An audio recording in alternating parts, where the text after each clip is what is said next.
is being that Greek girl on TV that is so, so proud to be Greek, because I really am. My parents came to this country in 1972 with 2 children, my sister and my brother, and I came along a few years after that. They had $20 in their pockets, could speak no English, just like so many other Greek immigrants at that time who came to America. My mom was 24, my dad was 31, and they came here to make a better life for themselves and for their children. They both worked full-time jobs.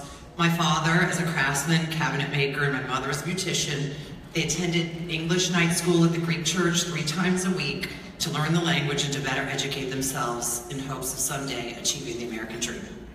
So when I think about how brave that was for a young family to pick up and leave everything they knew, all of their family, the comforts of home, and move to a place they'd never even visited to start a new life in order to allow their children a better education and a shot at success, it truly humbles me.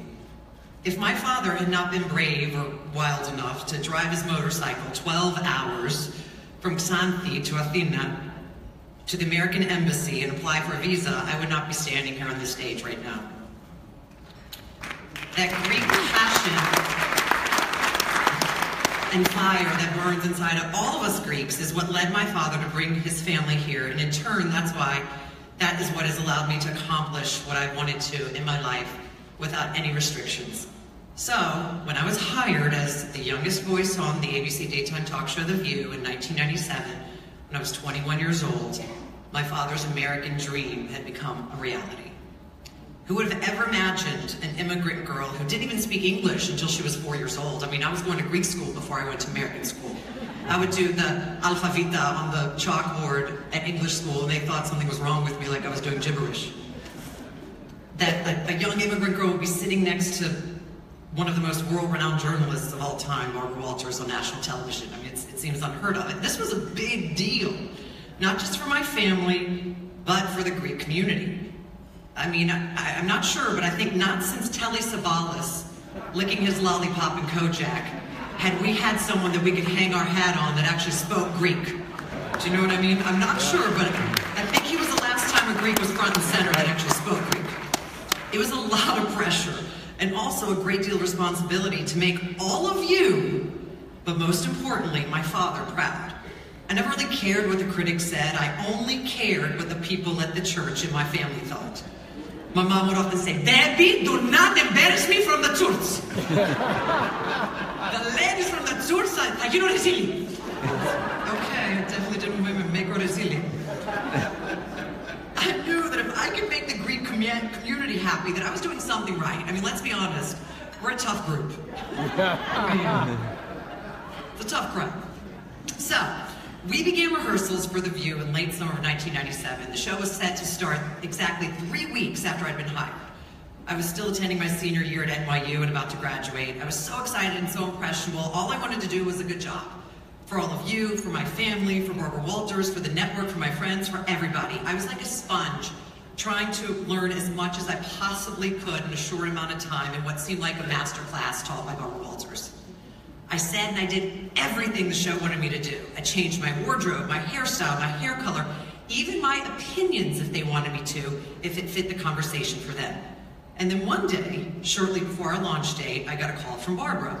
She said the bigwig executives from Disney, ABC's parent company, would like to have a meeting with me at their big fancy offices uptown, and she would attend as well.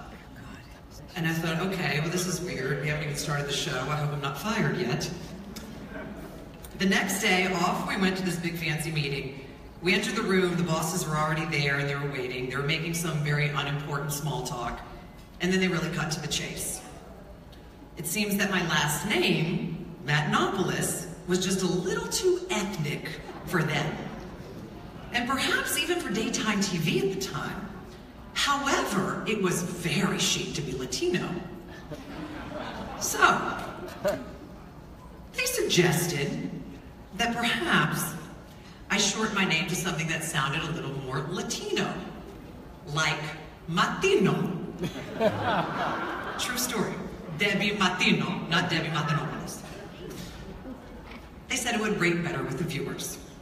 So you can only imagine how dumbfounded I was. I sat there shrinking in my seat, my heart about to burst out of my chest, thinking this goes against everything I stand for. I'm so proud of being Greek. It defines who I am, and without it, I truly have no identity. I'd already changed everything for them. How could they possibly be asking me to change my name now? I felt sick. I politely asked if this was something I could sleep on, because obviously it was a very big decision for me. They said, yeah, no problem. We'll be at the show in a few days. You can tell us then. So a few days later, when they arrived, they asked my thoughts again on changing my last name. By then, I'd had some time to reflect on what they'd asked me to do, and I knew no matter what the consequence would be, I had to be true to myself and what was in my heart. So as I stood there shaking in my shoes, I managed to muster up the confidence to respectfully decline their suggestion. Whew, I said, I'm giving myself stress just talking about it again. It was so stressful. They were big, fancy executives. Whew. I said, I apologize, sir, but it's not my last name to change. It doesn't belong to me. It belongs to my father, who came to this country with absolutely nothing. And he sacrificed everything for his family. Seeing his name across the bottom of a television screen every day reminds him that he made the right decision to bring his family here. It reminds him of everything he did right in order for me to even have this opportunity. No matter what I ever do in my life, no matter what I ever accomplish, it will always pale in comparison to what my father has done for me and my family. After I got all that out, I took a deep breath and I thought, whew, I just ruined my career before it started. But it's too late, I already said it, there's nothing I could do. Then there was complete silence. I sat there, my heart was racing, my palms were sweating, awaiting my fate. And after a few seconds, the executive said, you know what, kid, keep your name. It's a long one, but it's a good one. And I only hope that someday my kids will talk about me the same way you just spoke about your father.